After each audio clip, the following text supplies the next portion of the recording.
goes on maybe with a joint investigation and how it came to be did they approach you? Did you approach them asking for help? Take it away. Yeah, It's these huge. are, it is, and it's one of those things that do take months, if not years, some of these investigations. And we get complaints from neighbors about potential drug sales, or we just know about it through informants that we have, that somebody's involved in something. And these investigations, many times they can be short. They can, if depending what's going on, somebody, doing something out in the open on a street corner or something, we can sometimes address within a day or two and work it that way. Other ones where they're actual people who have been doing the trade for a long time and have many different levels, and we really want to get in and address multi-levels of the organization, of the criminal organization, can take years. And we have a very positive relationship with the FBI, Drug Enforcement Agency. We have officers who work on task force with each of them, one on a limited basis and one almost exclusively with them. And so we work together, identify when there are people that come on the radar that are involved in these. There was the big one that Chicago PD, that was just in Chicago recently, that multinational one with Mexican drug conspiracies and such. So these are very large investigations because, as we've talked about before, it's one thing to make an arrest, on a lower level person where somebody else will just fill the void, versus actually taking off multiple people who are really the leaders of an organization. And so it was a great arrest by the FBI and the Elgin Police Department, and specifically our narcotics unit worked very closely with them. And one of these that, this one obviously looks like it was pretty extensive, with 5 people arrested, and we're talking about what appears to be a fairly high level, distributing, producing, manufacturing, I think were some of the charges that were levied there. Do these always start out with something small, or are there ever occasions where someone says, hey, you've got a major drug trafficker in your area and we want to work with you, or the FBI comes in, or is it like you said, hey, there's a guy in a corner and then one thing kind of leads to another? Both of those. There are some that we come across. We have, again, our narcotics unit doesn't just sit and wait for calls to come in, so we work closely with the patrol officers when they come across suspicious activity, or a tip maybe that will come across even at my chief's meeting or at another neighborhood meeting where somebody says something's not right next door. They're having people come at all time of the day and night, so they may come in that way. Our narcotics unit, again, just being very involved in what's going on in Elgin, will have informants that come in and say, so-and-so maybe just got out of jail and is back out doing this, or we have word that there's a new person in town who's doing this, so we'll get that information that way and we'll address it. And some of the investigations, we had one, I think, maybe a year or two ago, where investigation started very small with some documents and some illegal documents that were obtained that came to our level, that eventually went all the way up through the federal government, through immigration, and went overseas. And many states were involved. Arrests were made involving people in I don't know, I think it was 10, 15 different states people were arrested in. Overseas people were arrested. It started with a document issue in Elgin. So our officers are just very good at not just looking at when something comes in front of their face, let's address that issue, but does it go deeper? Is there deeper meaning to what we're getting involved in? Arresting someone and maybe just charging that person, versus now finding out what information that person has by talking with them when they're arrested, and kind of see where these investigations go. So just very proud when we take the time, because working with the federal government, it involves, they bring with them resources, technology that assists us. Crime goes over Elgin lines. People go between multiple cities, go over state lines, and when we're working with the federal government, makes that obviously much easier, and it's obviously needed. We're going over state lines, so it's a great relationship we have with them. We routinely do it because we can't do it all. Just as we always talk about, the Elgin Police Department can't address all the problems in the city of Elgin. We need the community. The Elgin Police Department can't address every law enforcement issue either. Some are bigger, and in order to have a lasting effect, we need to bring in the federal government, who brings with them, again, resources, a different type of structure with sentencing when someone is found to be guilty of the charges they're accused of. So it's been a very successful partnership we've had with the various federal agencies. I'm going to ask you a movie question. in kind of reference to our old host that would sometimes chime in with, "Hey, I used to see this on TV." When the feds come in, do they come in with their FBI jackets on, all buttoned up, and we're taking over this scene? I mean, is that kind of how they roll? No. Not at all. They don't. They make it such a big deal on television in the movies, right? That they're kind of difficult to work with. They do, and they couldn't be further from the truth. I don't know what it was like before I got involved in law enforcement. That may have been what I had to ask. I'm sorry. No, and people still have that perception, something specifically the FBI has to combat routinely. But I couldn't tell you when the agents come to the Elgin Police Department. I mean, they're our partners. They work with us. They know that we bring a certain level of skill that maybe they don't possess on the street level, where if they're not doing that, and they bring a whole lot of other skills that to the table. So it's a great partnership, but that's always the joke that they're going to come in and just take credit and take everything for it. And I talk routinely with assistant special agents in charge, whether it's the FBI. I just talked recently with Homeland Security executives, and they're always making sure, hey, is there anything we can do? How's the relationship going? And making sure, because that's the last thing they want. And I think they hammer that home into their agents as well. Even if agents in the past used to act like that, the new ones are no, they understand it's part of a big team. That more community related than in terms of, so to speak, like how you talk about Elgin. It's more community policing. Community policing, right? And then just working together. And the old adage, none of us is as smart as all of us. So they bring a perspective, they bring many tools to the table. But no, our FBI is always fighting that. That is kind of what people think. The movies probably don't do a disservice to them by doing it. But no, especially the agents we work with in Elgin and around the Chicagoland area, they're the best. You always talk about, and this is going to reference something we didn't really speak of. I just kind of wanted to bring it up, and I don't think it's going to be an issue for us. You always talk about how it's important for the community to be involved, and there was a lead story this morning out of Carpentersville on the news where it looks like a kidnapping almost was thwarted by a citizen who happened to see something going on in the street and called police. And there was a guy out there with an airsoft rifle. He had pulled his car behind apparently his ex-girlfriend, and he had a black ski mask on, and everything was fine. The girl was unharmed, and he was apprehended and is being held at the Kane County Sheriff's Office right now at the county jail, pending a bail or bond hearing. So, you might just see something or somebody pull up in a car or do something, and hey, this doesn't look right. I mean, obviously, when he comes out with a ski mask on, there's probably a telltale sign. But right. Who knows what could have been averted by a citizen just simply making a phone call. There's case after case we can go through where a successful arrest and prosecution had taken place because somebody had saw something and they said something. And for every 10 calls we get the Elgin Police Department where maybe nothing comes out, we get 1 or 2 where it is good information. And even if it's not anything major, it also shows that the community there is involved. One of the things that kind of a test that it's an older one and it's a little bit more lengthy to go into now, but you'd put a abandoned car in a neighborhood, and when they would test the neighborhoods to see how responsive they were, they could almost predict how much crime was going to be in that neighborhood. So if you dropped off an abandoned car, which was obviously abandoned, a flat tire and a broken window, how quickly that car was called in could then predict whether or not that was going to be a high crime neighborhood or a low crime neighborhood.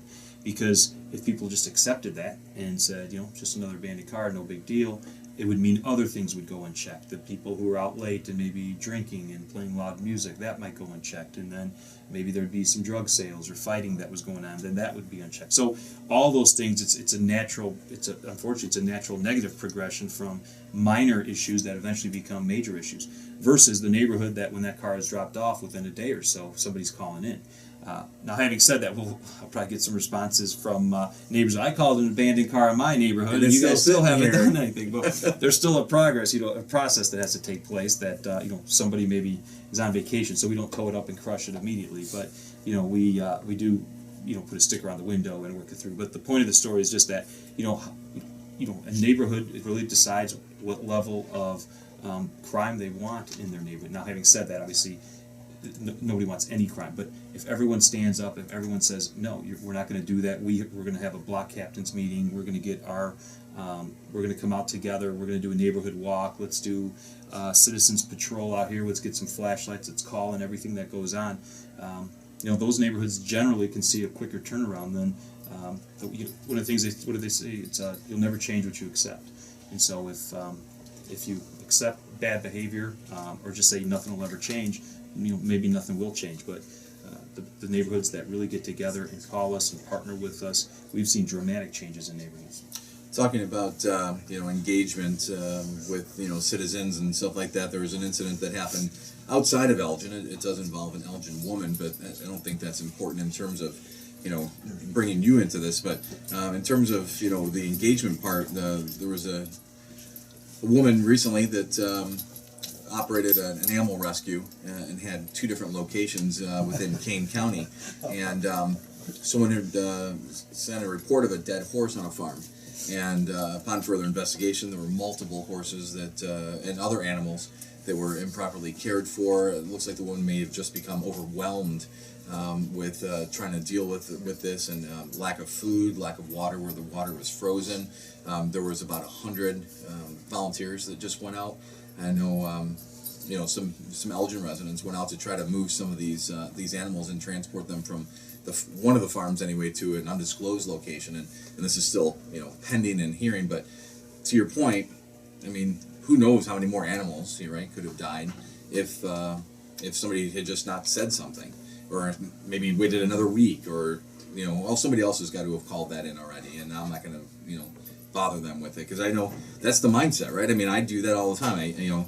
Somebody driving, strangely, or something going on, and I'm like, I don't want to bother. I'm sure somebody's already said something, or somebody said something about that car that's sitting over here now for 2 weeks, So, to that point, it's not ever too much to call you. I mean, that's part of what you're there for, right? Absolutely. And if somebody calls when we're very busy and something's going on, and there's a suspicious car in the neighborhood, and that's all it is, there's nothing else necessarily going on, that call may wait, And so if we are too busy, and there are times where every officer is down on something. They're all already on calls. Now, if a major call comes in, a call in progress, officers will be able to clear up those calls that they're on and just leave. I've been on many calls, as many officers have. You might be on a traffic stop or a traffic crash, and a major call comes out. It's a matter of hold on to the license and say, we'll call you later. Come on down to the police station in a couple hours, or we'll get in touch with you and we'll finish this up later. So we're able to clear calls that we need to, so we can respond to the most serious. But as you were talking about the animal, abuse and things, it was interesting because Fred, the station dog, came. He wanted to be a part of the conversation.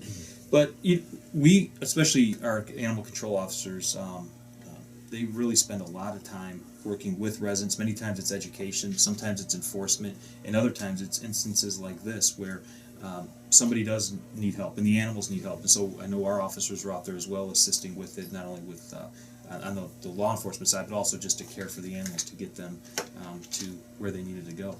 And we ask people, if you see something, now we're getting hopefully out of the colder weather, but if you see something where a neighbor is abusing a dog is left outside, and then as we get to summertime with no water, call us. Those are calls we take seriously. Animal abuse.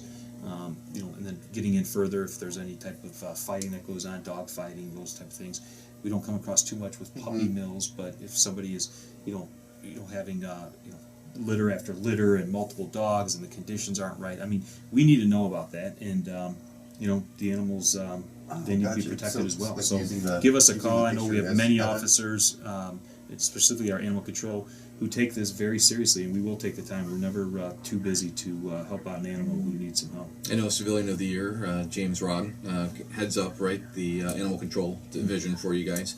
What type of resources? Let's say this person had contacted Officer Rogg and said, I need help. I'm overwhelmed. I don't have the means any longer to do this.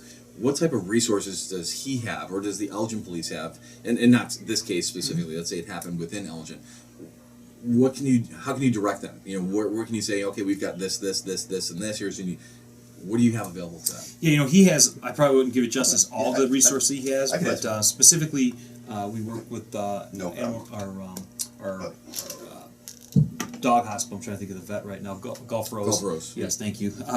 And so for placement, so if a dog needs help right away, we take it into possession, needs to see a vet, we will do that. He has resources as well that people who take in, foster pets from time to time. I know Christy, who runs our Facebook page, is also one who routinely has done that as well, taking in dogs who need some help and maybe have been abused before, and nursing them back to health, and then hopefully getting them a positive home to be in.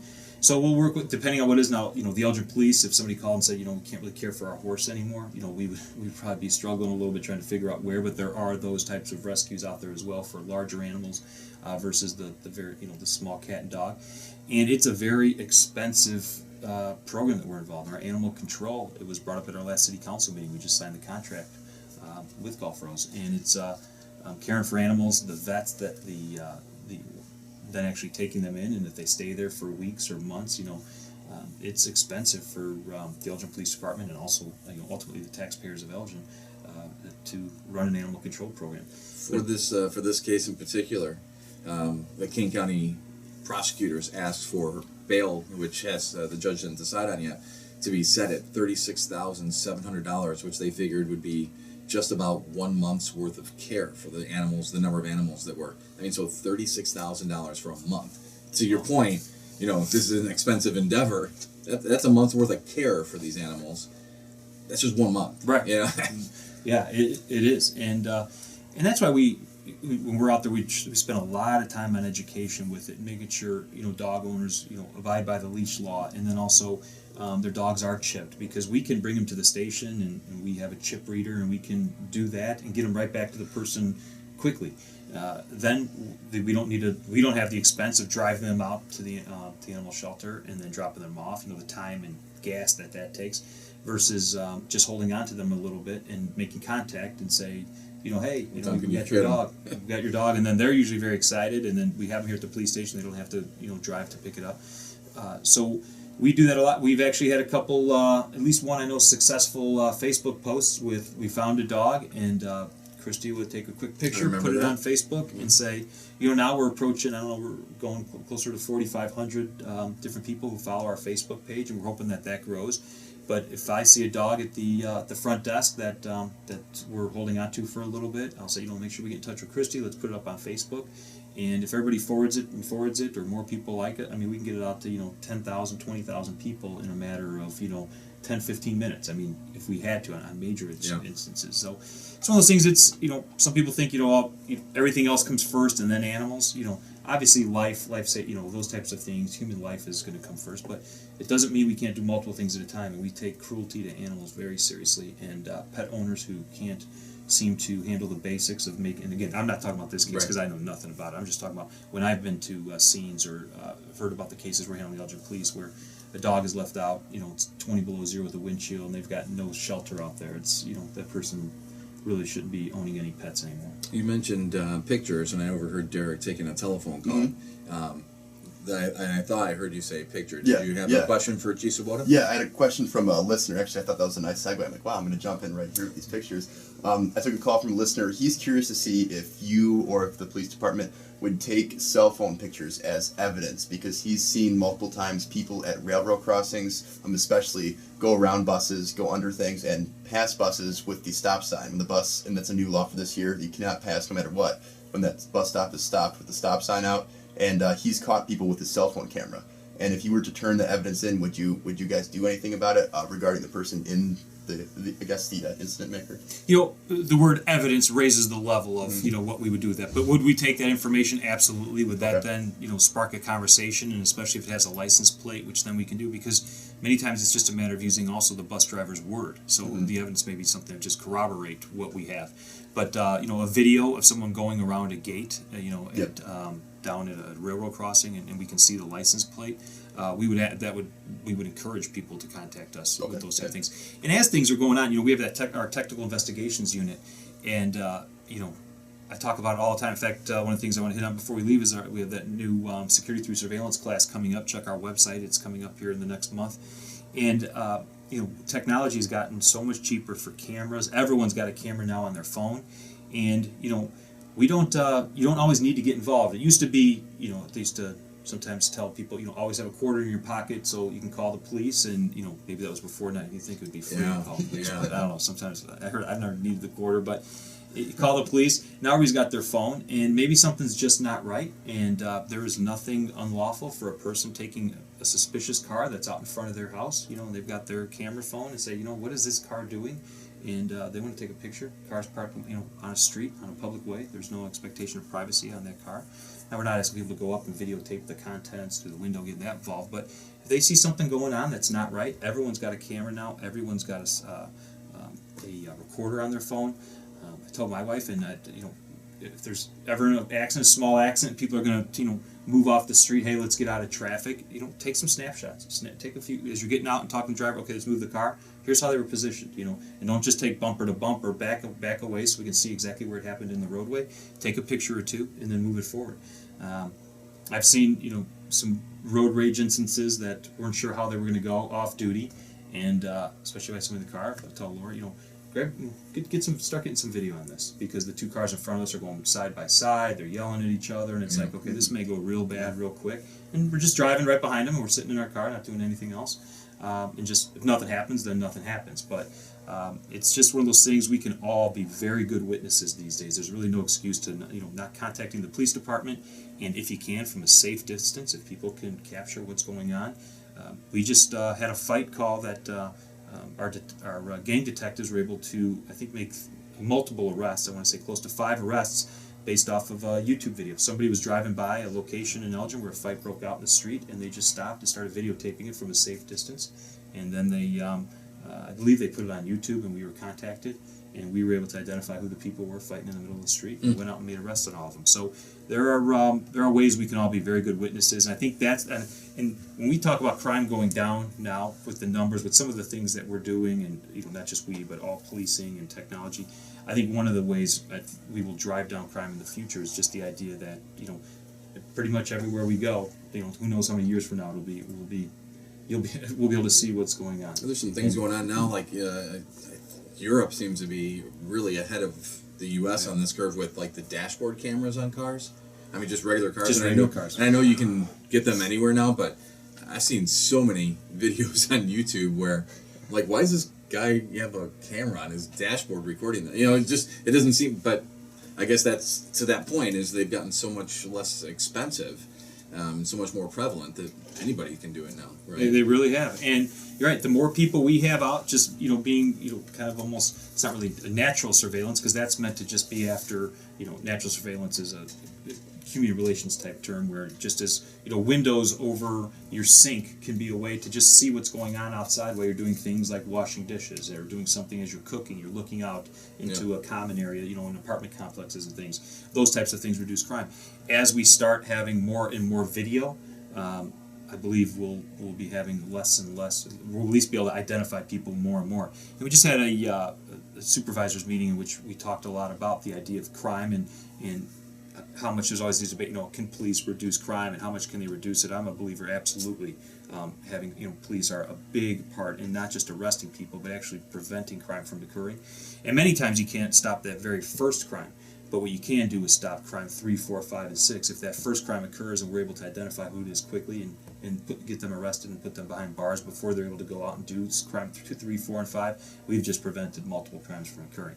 So crime prevention, and it's not just law enforcement that's part of what the police do. A big percentage of our time is that order maintenance. It's that we call being a peace officer, out there actually solving problems and reducing crime before it occurs. I think that's where, in the future, where policing is going. And then when it comes time to make an arrest, we absolutely will. But preventing those crimes is going to be the job number one. Our time always goes so quickly. I do want to give you an opportunity to talk about a couple things that you have coming up. Next week, though, I'd also like to, we didn't get to it this week, there was an incident in Sleepy Hollow, and while I don't want to specifically talk about that, because, again, that's a different community, not yours, I would like to talk about what Elgin police do in terms of how you train your officers in the decision-making process of either shoot, don't shoot, or using aggressive tactics, or what signs to look for, what kind of training police do in these types of decisions. And in this case, tragically, both officers pulled their weapon and shot a suspect who came at them, according to reports, with a knife where he was slashing at them. I don't know how much of that you knew or heard of yet. So, again, with that aside, I'd like to talk to you about that in a coming show, maybe next week or 2 weeks. Yeah, we if can talk that's about it okay. next week. Yeah, I mean, again, not necessarily that. I know it's under investigation, but absolutely that those decisions. I That's just gotta be hope they just never have to make. life-shattering for a police it's- officer, right? I mean, their psyche I can't imagine. Many thoughts going through, and right, and so yeah, we could.